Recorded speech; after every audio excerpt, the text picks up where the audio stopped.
Get your Monday morning popcorn ready. How about that, ladies and gentlemen? Our special Monday morning show where we like to talk about what happened this weekend in the NFL. We had some crazy good games, some all-time stunners, some all-time favorites, some all-time instant classics from this week's NFL playoffs. We got to start off with this Bills and Kansas City Chiefs. I think you said it. That's a classic. That's an instant classic that we saw. I mean, great play by both teams, both quarterbacks, great play calling. I mean, great individual plays, especially on the side of the Buffalo Bills, the receiver Gabriel Davis. Yeah. And you think about some of that just electric plays by Tyreek Hill, catching punts, kickoff returns, and then the play to send them with the lead with this. Like overtime. Yeah, man, it was like, this was football at its finest. Today was football heaven for sure, right? 25 points scored in the last 2 minutes of a playoff game is unheard of because usually it's the defense, right? You get a 3 and out, then the other team gets it and they got to score and they get a 3 and out and the defense dominates. But of course, the 2022 version of NFL football is how many points can you score, right? With Mahomes, of course, doing his thing all game. You wasn't going to be able to count him out, right? So Davis comes back, has 4 touchdowns, the 4th touchdown to go ahead and put them in front. You thought the game was over. There's no way the Chiefs can go back down and score again. And they hit that little quick hitter to Tyreek for 10 yards. Then you hit the little bender to Kelsey for another 15, 20 yards and puts him in field goal range. That was absolutely perfect execution with 13 seconds left. Oh, my God. I mean, you mentioned how many total points did they have in the last 25 in the last 2 minutes. Crazy. Which is more impressive, this that you just mentioned or the Tom Brady coming back in the Super Bowl 3 years ago from 25 points down? Which is more impressive? You know what? In a short period of time, this has to be more impressive because I've never seen that. Again, I've seen the defenses dominate and go 3 and out and kind of go back and forth, like maybe some old Ravens and Steeler games, stuff like that. But for offenses to continue to score with that short of time on the clock and for really just they had to get 30 yards and they got that in 2 plays. Absolutely amazing. And I think you got to add another element of just spectacular play with time not really on your side. Mahomes getting the ball with 13 seconds and having to drive, I think it's 75 yards to at least, I don't know how many yards to get into field goal territory. But the 2 big plays that they completed, that they hit, they executed. I mean, this is like a masterpiece of play calling and execution. Let's think about last week with the Cowboys game with, Dak with those 14 seconds that he had on the clock to get them in a position to at least clock it, at least get some shots at the end zone. Yeah. This right here was execution. Like I said, nobody's ever going to question a play or the play calling once a play is once it's dialed up, the ball is hiked, and the ball and the play it's executed to perfection. When it's not, that's when you have all these random, what ifs and he shouldn't have done this, he shouldn't have done that. What a terrible play call. This right here, like I said, this was masterful, just execution on behalf of the Kansas City Chiefs. I mean, it almost seemed like they knew what to do. They did know what to do.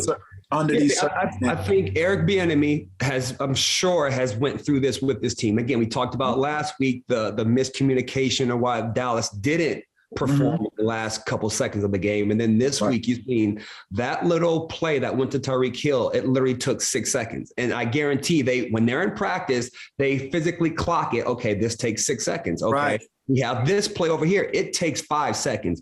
But if you do this, it's going to take 8 seconds and we lose the game. So I think Eric Bieniemy, of course, Andy Reid, they definitely honed in on the small, minute details. And I guarantee they were doing this stuff all year long. You don't need it every game. You don't need it every other week. It's going to be one time you need it to, of course, advance to the playoffs, sometimes advance to the Super Bowl, and you're going to bring it out that one time. And again, Eric Bieniemy, Andy Reid, great job with the Kansas City Chiefs getting that win versus the Buffalo Bills. And I want to touch on something that you just mentioned, Ben, that you just brought up Eric Bieniemy. Of all the coaching vacancies that are available, I think it's about 8 of them. With what I just saw in this last 2 minutes of this ball game and through the entirety, and then obviously he should have been been a candidate for a couple of years ago with some of these jobs available. With what I saw and what you saw, he definitely should be a top priority for one of these 8 teams that have head coaching vacancies. That's all I'll say about that. Mm-hmm. My other thing is just about what you mentioned too, is about being prepared. You're talking about you've gone through it. We've been in practices. These are plays that we go through. You put yourself in situation. It goes back to those 5 Ps. I know you've heard them. Proper preparation prevents poor performance. And I think what we saw in this game, especially at the end of this game with the Kansas City Chiefs, and even with the Buffalo Bills, because it seemed like Josh Allen, to be so young in his career, he wasn't rattled. You know, you saw the offense. I mean, they clicked on all cylinders. I mean, they had that secondary like they didn't know what to do. They had them out of whack. They had them falling down, literally. They ran that poker route on them, killed them. Inside out, the DB fell down to the ground, actually. Right, and it's so unfortunate just for really the city of Buffalo, because I played there. I know what those fans. I know what it means to those fans. Obviously, for them to get back to the Super Bowl and them to be on the very cusp, and then to be so close to take the lead. Yeah, they were 13 seconds away from going to the AFC Championship, and then you saw it on Josh Allen's face when they tied the game up. Obviously, you saw it. I mean. Obviously, they gave themselves a chance to win the game, but it says and it speaks volumes and more about really the poise of the Kansas City Chiefs to get that ball and go 70-something. They needed 75 to get in the end zone. Yeah, went about 30 yards to get the field goal. Right, and to put themselves in position to kick a field goal. Like I said, this is one of those games that they replay right after. Mm-hmm. This is an instant classic of a game, and I just feel bad. I've already tweeted to the Buffalo Bills to their account. They have, honestly, it's not the outcome that they wanted, but they have absolutely nothing to hang their head about in this loss. Even though I said they wanted to win, but this was a masterful piece of a game by everybody, both teams involved. And so again, you think about Eric Bieniemy, obviously play calling. All these things, he has to be in contention as a candidate for one of these jobs that are open right now. Absolutely, but you know who I feel worse for than the city of Buffalo, and that's the city of Tampa, because unfortunately, Tommy Brady did his thing again. Yep. He brought them back again. The Atlanta Super Bowl was one thing, 28-3. Right. I just saw that one coming for some reason. Right. Because Tom Brady always had his weapons during that game. Right. So I knew Tom was going to eventually, come on in. Right. But Tampa Bay, they had to struggle all game. They've been struggling the last couple of weeks, trying to find their identity with, lack of receivers, with injuries, things like that. They should have brought me in, bro. I would have helped. I'm telling you, I would have helped. Who's to say what the outcome would have been? But I caught the game toward, I think, around like after halftime, because I went to play softball today, so I missed some of the game. But people were updating me on the game. I was getting DMs. I was getting texts like they was like, dude, they could, Tampa Bay needs you. You could have had a field day today. I'm like, I didn't know what was going on. Then I saw the score, and I'm like, what? They were down like 20-3. I'm like, how is it 7-3? I think it was. I'm like, what? But again, I end up seeing and catching the last part of the game. And I didn't blink an eye when they were down, but then obviously they had everything kind of to put them in position to really just for Tom to create his magic. Like when they tied it up, I'm like, oh my gosh, they're going to go into overtime and win. But unfortunately, everything that kind of got them there, the defense, it broke down at the end of the game. And I think for Todd Bowles, great defensive coordinator, I think he gambled at the wrong time, really sending the house, really proud. And I get where he was coming, his thinking to disrupt, Matthew Stafford to rattle him to, create some quicker throws than he wanted to. But those linemen, they bought enough time with those blitzes being dialed up, and it gave Matthew, like I said, one-on-one with Cooper Kupp. I'm like, come on, you're playing with fire. Again, you pick up those blitzes, and like I said, you plan and you game plan for that. And you give him just a half a second or a second more than needed. Then you saw what happened. Big plays down the field, put them in position to kick a field goal to win it. Yeah, I definitely think Todd Bowles is a great defensive coordinator. I think he's absolutely an NFL job next year for sure. But that last play call, if the dude who has 10,000 catches in one season, I'm not blitzing the corner off of his face, because as soon as that happens, that gives Cooper the option to go do his thing. And they tried to bracket him with both safeties. It was just from too much depth, and it gave them a little bit too much time. And of course, just running straight, you weren't able to get no jam on him or no leverage on him. And he just went straight down the field. But, that's just me. Again, I don't think, Bowles was not wrong for the call, ladies and gentlemen. Just, I'm saying I just would have did it different for the most part. But, I definitely was hoping Tampa would pull it out and have one of those miracle Brady comebacks. But, I think I was too, honestly. I was too. As you saw, this game could have obviously gone a different way. Like I said, you saw the struggle that they had offensively because, 2/3 of their main receiving core is gone. You talk about AB, you talk about Chris Godwin. Now you're asking guys that obviously, like I said, they were successful last week, but you're asking guys that haven't really played a lot to do something that they're not accustomed to doing. And you saw that, Brady was forcing the ball to Mike Evans a couple of times. It was questionable. A couple of those balls could have been intercepted. It was, kind of tipped around. You saw, with Gronk, he wasn't able to do what he usually does, because they were kind of double teaming him, and they were kind of, double teaming or bracketing, Mike Evans. So you saw really kind of the experience that they should have had on that field. They didn't have early on in the ball game, which put them behind, which allowed them, to play from behind, which I'm sure, Tom is kind of accustomed to do it, but at some point, it's not going to always work in your favor. Yeah. Tom, again, he's going home, right? The other Superman, if you will, Aaron Rodgers is going home. And again, the number 1 and the number 2 seeds both out and not playing the NFC Championship. And of course, I was going with at least one of them two to go to the Super Bowl, obviously.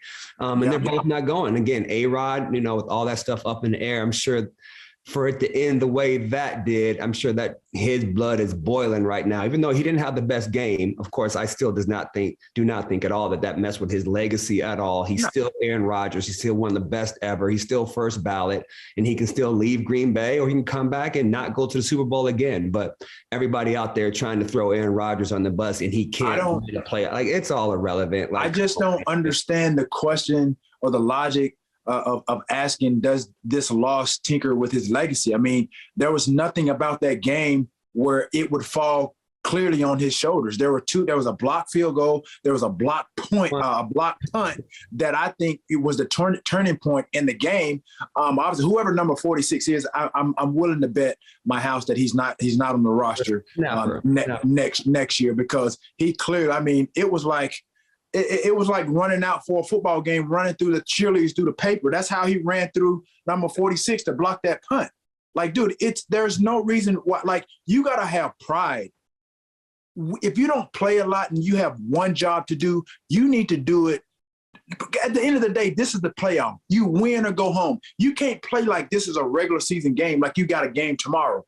Dude, you got to block like your life depends on it. Let me tell you, 46 might be out of there. I'm willing to bet my house that he's not on that roster next year. So let me go back to his legacy. This has nothing to do with Aaron Rodgers' legacy because they lost this game. Because I could see if he had thrown like 2 to 3 or 4 interception in this game, or he had some fumbles, or the game was on the line and he threw a untimely pick or something like that. He had no control over this game on how it was lost. That's how I see it. I agree with you. And just so you know, ladies and gentlemen, even if he were to throw 3 or 4 interceptions, it still don't mess with his legacy. He's still Aaron Rodgers, one of the top 5 quarterbacks ever. Then you can question, does this, for me, then I could see the question. I could see that line of questioning, but he wasn't on the field. That's what I'm saying. I get it. It's just like, where are these questions coming from? It makes no sense. Because they lost, okay, yeah, somebody has to win, somebody has to lose. But for me, it's the manner in which those guys, in which they lost. And for me, it was special teams play. And like some of it, like you said, we mentioned during this Kansas City Buffalo Bills game, there was great coaching, there was great play calling, and there were some great individual plays that made it out to be such a game that we watched. And in the game against the Green Bay Packers and the Niners, that were some terrible individual plays that cost them, the game. Kudos to my Niners. You know what I mean? They on to the next. But that, for me, that one play was the turning point of the Green Bay Packers season. Unfortunately, Rodgers is out of there. Again, he's still going to be one of those first ballot Hall of Famers for sure. And again, maybe it's time for the new quarterbacks to come in and get their roses, because Burrow from the Bengals, which is going to the AFC Championship, had a great game, and he's tripping up. I don't think he's going to beat the Chiefs, though. But I have a question. Let's find out. I have a question for you, my fellow co-host. If Aaron Rodgers were to leave, we're going to be hypothetically speaking, what would be the best team for Aaron Rodgers? I don't know the best fit, because so many moves have to happen for a quarterback to go somewhere. So it doesn't matter who has receivers if you don't have a line. It doesn't matter if you have a line if you don't have receivers. It doesn't matter if it's a new coach or an existing coach, right? I think one thing he will do, though, I do not think he will go to a cold weather team. I'm going to leave it. I just think when he was out there so cold yesterday in that 0-degree weather, you could tell it. I think he was like, I'm done with it. So now that kind of puts us in the category of the Dolphins, of the Raiders, of the 49ers, somebody like that. But I do not see him going to Philly. I do not see him going to the Bears. And again, those are just cold weather city. To the Giants, I just don't see it happening, because I think if he leaves, I just think he's going to a warm weather city. And I think with him being who he is, if he were to go to a team that's kind of maybe hovering on the cusp of doing some great things, I think he has enough pull to be able to talk with management and make some big moves. To, like I said, if it's a team that lacks, the line, the offensive line plays in question. Okay, now you make some offseason moves. You make some moves in the draft to bolster up that line to protect him. And obviously, like I said, from an externally, you got to have some playmakers. You got to have some receivers, and you got to have a decent running game. You look at Miami Dolphins. I think that's a great situation. Houston Texans. Not so much. Those again, to build your roster, you also have to have the pieces available. And I don't think there's no all-pro receivers out there that's going to be a free agent. I don't think there's no all-pro left tackles, and I think that's what a lot of these teams need. But again, free agency comes, some of these guys are going to get released, so we'll see. But a lot of things have to fall in place. Personally, I think for Aaron Rodgers to leave and have a better situation than what he has in Green Bay. Yeah, just watching his post game, bro, you could just tell that he was pondering. He was cold. That was. Besides being cold, but I think obviously, like you said, the way that they lost. Understand they were up in that game. Like if I would have turned on the game before the blocked field goal, I'm like, okay. And if they would have kicked that, I'm like, they're going to win the game. Yeah, defense was balling. That's what I'm saying. I would have been like, there's no way that, the 49ers win this game. But that one play, I'm telling you, it turned the game, the momentum of the game. You could tell it. You can even see it and hear it with the crowd. Like they were stunned. Like it was almost like they had just had like a walk-off touchdown. They were stunned. And so when you look at, I think his future, and I think that's one of the things that he said he needs to take some time this next week or two to assess. I could just tell his wheels were turning like, man, this is not the outcome that I was expecting. Absolutely. Now you're dealt a new deck of cards that, you weren't really ready to see. Because I'm sure they all, had aspirations to obviously be playing here in Los Angeles, out here in this sunny sunshine of a state, getting ready for the Super Bowl here in a couple of weeks. But it's unfortunate. And I wish, honestly, I wish Aaron Rodgers the best. And I think too, yeah, I mean, but you look at the makeup of their team, like, it's great to have 2 and 3 receivers, but you got to have somebody that can make some plays. You look at, Devontae Adams. He was the only guy making plays, for Aaron. That's why that game was so close. What happened to the Allen Lazard? What happened to Randall Cobb? Those guys weren't really making plays, for them to really extend drives and keep the chains moving. Like I said, next year, I mean, that's a lot to factor in. Will Randall Cobb be there? Will they have some other receivers that can add, to be a complement? Will Allen Lazard be able to make that leap to be a better option, over from Devontae Adams? He's made some great strides thus far. I'm looking for him to obviously to keep building. Is that what Aaron Rodgers, does he want to stay there another year in that cold weather to see that happen? Who knows? So, hey, well, we go find out after this weekend, because we got the Bengals at the Chiefs, and we got the 49ers coming to LA at the Rams, right? So again, the prediction, I definitely didn't think it was going to be these 4 teams in the championship game, but I predicted that the Chiefs would be there. Yeah, a lot of people. Yeah, the Chiefs are 1 out of 4, but these 4, like, no, like nobody guessed this. But to 1989, and the Kenny Anderson, quarterback for the Cincinnati Bengals, and Joe Montana, quarterback for the San Francisco 49ers. I'm going to take it back, and I think it's going to be that again. I think it's going to be the 49ers and the Bengals in the Super Bowl in Los Angeles. But let's find out. It could easily be the Chiefs and the Rams. I get it, and it's going to be high scoring. If I'm willing to bet, I would say it would be the Chiefs and the Niners. Chiefs and Niners? Okay. I said the Chiefs and the Niners. Okay. I'm willing to say that. Well, you already owe me some push-ups, so let's go ahead and make that bet. And like I said, I'll get double or nothing on my push-ups, chump. So Chiefs and Niners, if anything. The Chiefs, man, the Chiefs they're the better team, but I think they're just playing with so much confidence. And I think this game right here, if I don't watch the Super Bowl, this game right here with the Bills and the Super Bowl, that could have been the Super Bowl if you absolutely. That definitely should have been the AFC Championship game. Man, I mean, just think if that was the actual Super Bowl game, bro. That would go down as one of the best Super Bowl game ever. If that was the case, could have been. It could have been. I mean, unless you're a Buffalo fan. Man, dude, can you imagine? Dude, just imagine if the game that was played tonight, if that was the actual Super Bowl. Dude, do you know what the exciting Super Bowl? Vegas would have exploded. I don't think Buffalo think that's the best game. Myself, the host, Hatch, my boy T.O. in the building, ladies and gentlemen. See it right here. Yeah.